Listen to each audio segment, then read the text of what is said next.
knows that getting rid of the deficit will require some tough decisions.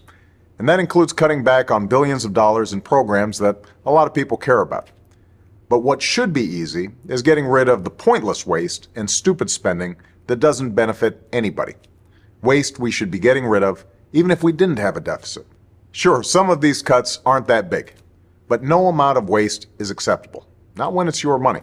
Not at a time when so many Americans are already cutting back. Just as families are living within their means, government should too. Did you know the federal government pays for a website devoted to a folk music ensemble made up of forest rangers?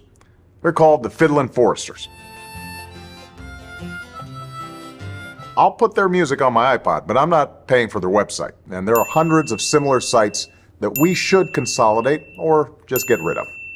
By the way, you're not only paying for websites no one needs, you're paying for thousands of buildings all across the country no one uses.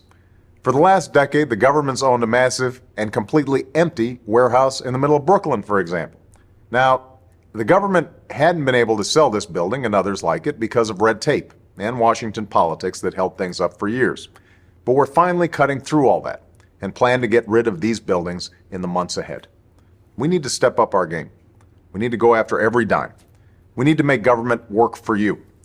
That's why, starting today, I've asked the Vice President to lead a renewed effort to hunt down misspent tax dollars in every agency and department of this government. We're calling it the Campaign to Cut Waste, and I know Joe's the right man to lead it, because nobody messes with Joe. There's a new standard by which the government is going to function from this point on. The American people are entitled to transparency. Look, a lot of this depends on new, sophisticated methods, but it also, we know, depends on relentless focus on making this a priority.